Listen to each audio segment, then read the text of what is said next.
Hello subscribers, viewers, followers, maraming salamat sa pagbisita sa aking channel. Ang video na ito ay tungkol sa aking biyahe mula dito sa Zamboanga City papuntang Sulu. Magnolia Shipping Corporation, dyan tayo kukuha tiket ng barko. May iba pa pong company ng barko pero dyan kung napili sumakay kayo na bahala kung anong barko ang gusto nyong sakyan. Kitang-kita nyo naman ang haba ng pila para kumuha lang ng RoRo ticket. Shout out pala kay ate na walang hiya, pumasok lang hindi pumila. Unfair, madapa ka sana, joke lang. Yung guard din, hi, ewan ko sa'yo, sana makita mo ito. Sa wakas mga kamin, may ticket na tayo, let's go. At ngayon nandito na tayo sa terminal. O di ba ang daming tao? Nga pala pag nagutom ka pwede kang bumili sa mga kantin nila. Yan nga pala ang barkong napili kong sakyan, Magnolia Lily Flora. Flex ko lang pala ang aming mukha, syempre kami ang bida, hahaha. Yung ticket pala may bedding number kaya eto nahanap ko na ang aming beds. Kitang-kita nyo naman wala pang katao-tao kasi mamayang gabi pa alis nito. Time check 5 PM na kaya marami ng tao, magic di ba kanina wala, ngayon meron na, haha.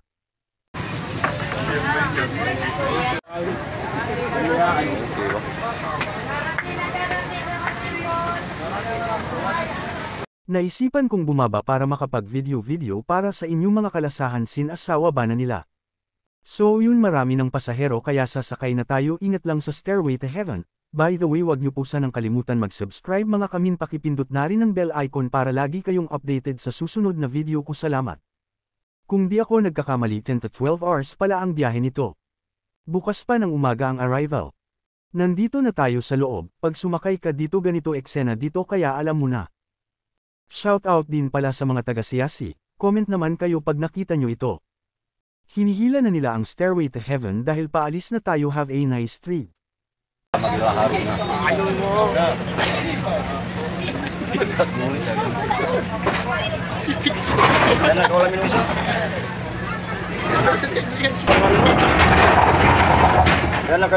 At sa wakas paalis na tayo, kitang-kita nyo naman.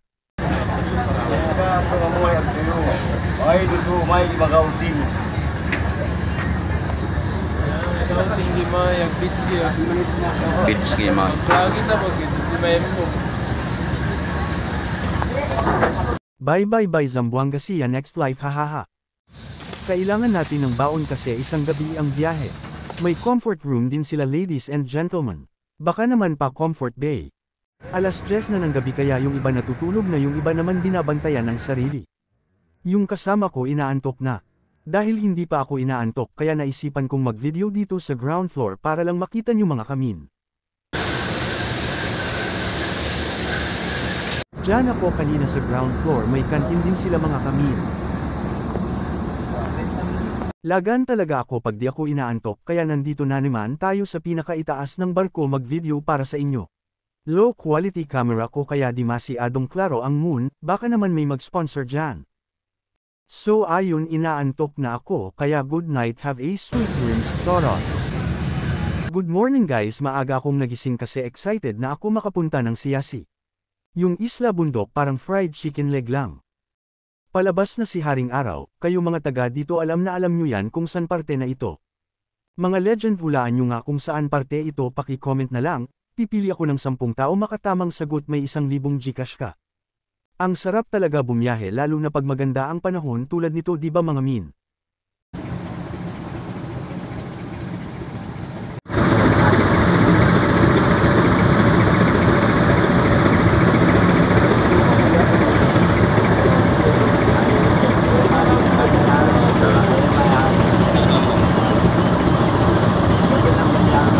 Umaga na kaya bumili na tayo ng almusal sa kantin mga min. Di ko maiwasan di pumunta sa rooftop, ang ganda kasi pagmasdan tulad ng nakikita nyong yan.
ka. Pas bagi kita bineka ng pasabat.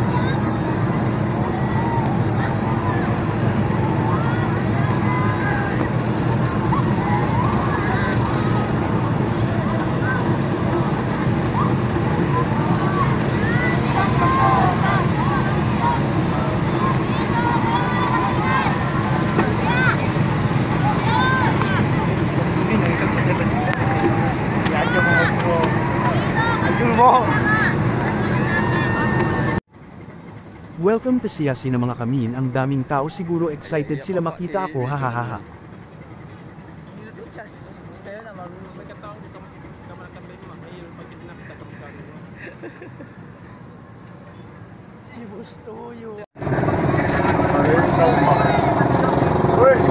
Finally mga min, nandito na tayo, mukhang mababait naman mga tao, di ba mga taga Siyasi dyan? Hanggang dito na lang muna ang video na ito, abangan nyo next vlog ko, kaya subscribe ka na. Maraming salamat sa panunood mga kamin. Salam dua kanyo katan.